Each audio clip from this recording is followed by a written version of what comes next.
ହେଲା। आस स्कूल जीवार ये स्वतंत्र अभिभावक मीटिंग के आपण मानक समस्त को स्वागत है। आज आम अच्छू तुमरी पानी सरकारी उच्च प्राथमिक विद्यालय रे आज का आपण जानी आस स्कूल जीवा जेन अभियान राज्यव्यापी चलुचे से योजना माध्यम आज ओडिशार प्रत्येक स्कूल रे कार्यक्रम अनुष्ठित होचे। कार्यक्रम उद्देश्य है आम जितकी भी छुआ मैंने बाहर रहीचन आम स्कूल पढ़ा बाहर रहीचन से छुआ मानू के आम स्कूल के फिरामा से लगी सरकार विभिन्न प्रकार प्रयास करछन। आउ किसी मास तले तार उपरे हमर सर्वे भी होता आज्ञा मैंने सर्वे गाँगा जाते आउ गत पीटीएम मीटिंग रे भी ये आस स्कूल जीवा उपरे गोटे आम जगह आलोचना भी करथिना। तो इथे काଣା काଣା अच्छे ये स्पेशल मीटिंग रो उद्देश्य काଣା जानमा।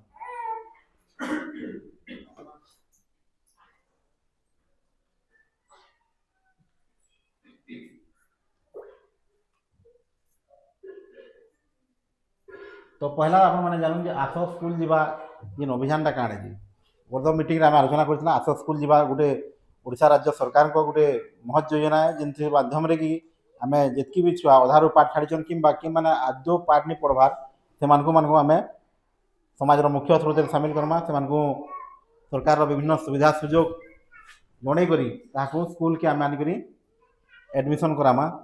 तो आसुन ऐसे जानमा आमर पाखे केन केन योजना माने सरकार करिछन से बारे टिके सम्यक भाव आलोचना करमा। जेना कि आपनकर आगाड़े भी छपा है आस स्कूल जीवा अभिभावक निमंते सूचना छपा है सेटा आम स्क्रीन देखुचे।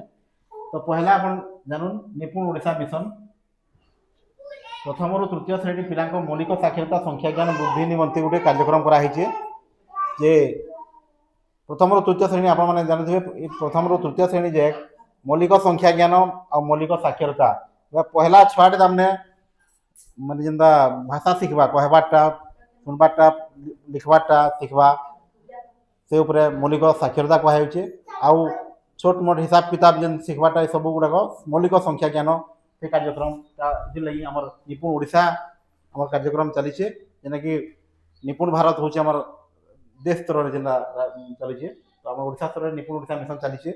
तो प्रथम रु तृतीय श्रेणी छुआ मान लगी स्पेशल व्यवस्था कर टीचर मान स्पेशल ट्रेनिंग दिया होचे से भल कर पढ़ी पारे से लगी विभिन्न प्रकार कार्यक्रम मान भी कराई।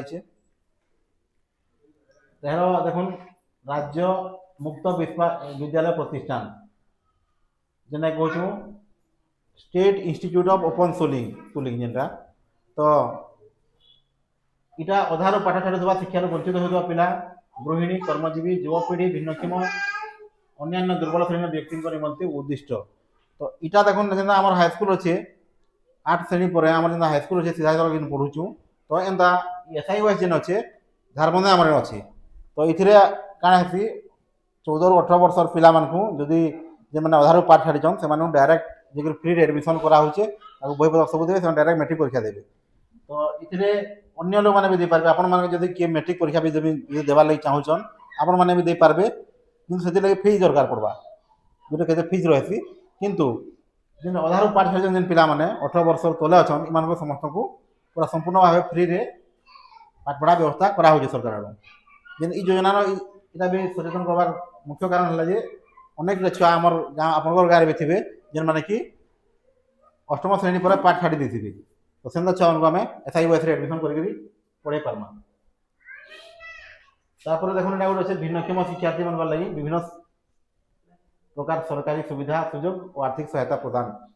तो भिन्नक्षम छुआ मैंने बोले बुझू जेन हैंडिकैप जेन छुआ मैंने अच्छा जेन छुआ मान लगी सरकार आड़ विभिन्न प्रकार सुविधा सुजोग अच्छे किंतु से सचेतन नहीं न बोलिकी से मैंने माने नहीं जानी पारुथे।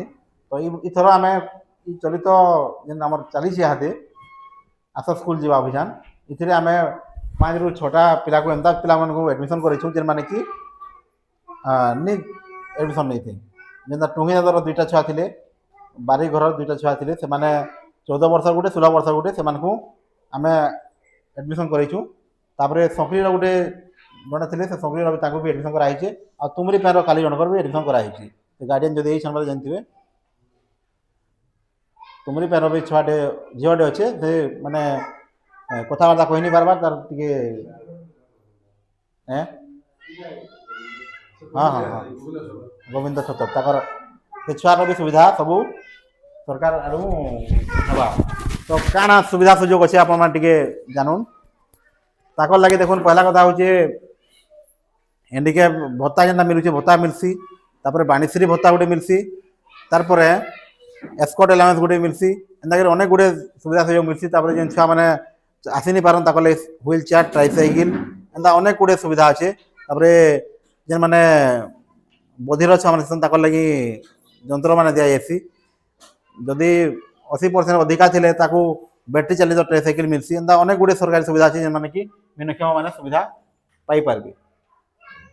ତାପରେ ଜାତୀୟ ଶିକ୍ଷାନୀତି ହେଲା ପରେ ଗୋଟେ ଧନ୍ଦାମୂଳକ ଶିକ୍ଷା ଏବେ ଆମର ଯୋଡ଼ି ଯାଇଛି। ଧନ୍ଦାମୂଳକ ବେଲେ ଆମେ ଯେନ୍ସି ଆୟ କରିପାରମା ହେନ୍ତା ଜିନିଷ୍ ମାନେ ବି ଆମର ମାନେ ସ୍କୁଲମାନଙ୍କୁ ହେଲାନ। ତ ଇନ ପାଖର ଆମର ପାଖର ସ୍କୁଲ ବେଲେ ଗୋଠୁଗୁଡ଼ାରେ ହେଇଛେ। ସେନ ବ୍ୟୁଟି ପାର୍ଲର ଟ୍ରେନିଂ ବୋଧହୁଏ ଅଛେ। ସେଟା ବି ଏନ୍ତା ବି ଟ୍ରେନିଂ ମାନେ ବି ଇହାଦେ ସରକାର ଆଡ଼ୁ କରାହେଉଛେ। ତ କେନ୍ସି ହିସାବରେ ଲୋକ ମାନେ ଛୁଆମାନେ ଆମର ଶିକ୍ଷିତ ହଉନ୍ ଆଉ ବିଭିନ୍ନ ପ୍ରକାର କାମ କରୁନ୍ ବୋଲି ଇଟା କରାହେଉଛି। 13 କସ୍ତୁରବା ଗାନ୍ଧୀ ବାଲିକା ବିଦ୍ୟାଳୟ এটা ଆପଣମାନେ ଜାଣିଥିବେ କସ୍ତୁରବା ଗାନ୍ଧୀ ବାଲିକା ବିଦ୍ୟାଳୟ ଗୋଟେ ଅଛେ ଯେନ୍ଟାକି ଆମର ଝିଅମାନଙ୍କର ଲାଗି ସ୍ପେଶିଆଲ ଥିସି। ଇନ ଆମର ପାଖେ ଅଛେ କୁତନାରେ ଅଛେ। କୁତନାରେ ଛୁଆମାନେ ବାହାରେ ଟିକେ ରହୁଛନ୍ ଦେଖ ଟିକେ।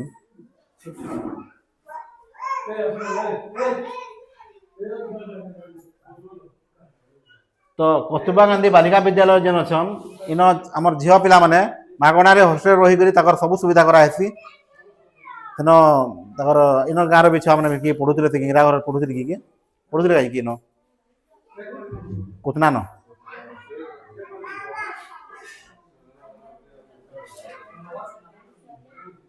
ହଁ ପଢ଼ି ସାରିଲେନ।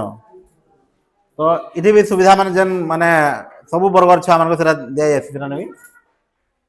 ତାପରେ ଆବାସିକ ଛାତ୍ରାବାସ ବା ହଷ୍ଟେଲ ପିଲାମାନଙ୍କର ଲାଗି ହଷ୍ଟେଲ ବି ସରକାର ସୁବିଧା ଅଛେ। ବିଭିନ୍ନ ପ୍ରକାର ସୁବିଧା ବି ମାନେ ସୁବିଧା ପାଇପାରିବେ।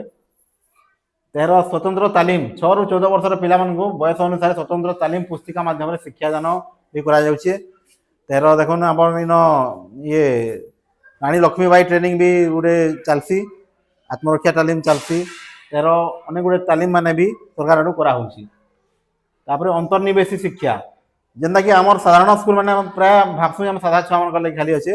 କିନ୍ତୁ ଇ ଜାଗାରେ ଆମେ ଭିନ୍ନକ୍ଷମ ଛୁଆମାନଙ୍କ ଲାଗି ସ୍ୱତନ୍ତ୍ର ସୁବିଧା ମାନେ ସରକାର ଆଡ଼ୁ କରାହେଇଛେ। ର୍ୟାମ୍ପ ସ୍ୟାଣ୍ଡେଲ ମାନେ ଦିଆହେଇଛେ।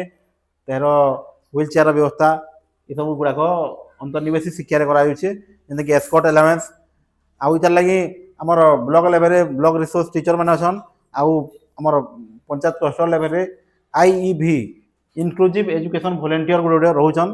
ତାଙ୍କର ନାଁ ଇନ ଅଛନ୍ ଆମର ପ୍ରଫୁଲ୍ଲ ଜଣେ ଅଛନ୍ ଆମର ଶିବପ୍ରସାଦ ଗହିର ବୋଲିକରି ସେ ଭିନ୍ନକ୍ଷମ ଛୁଆମାନଙ୍କର ସବୁ ସୁବିଧା ସୁଯୋଗ ସେ କରସନ୍।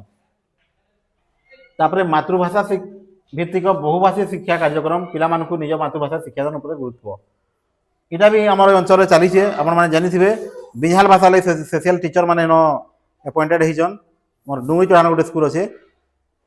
ତ ଆମର ଲୋକାଲ ଭାଷାକେ ନେଇକରି କିଛି ଜାତିର ଭାଷାକେ ନେଇକରି ବି ମାତୃଭାଷାରେ ତାଙ୍କର ବଢ଼ାବାର୍ ଲାଗି ସ୍ୱତନ୍ତ୍ର ଶିକ୍ଷକ ବି ନିଯୁକ୍ତି କରାଯାଇଛି।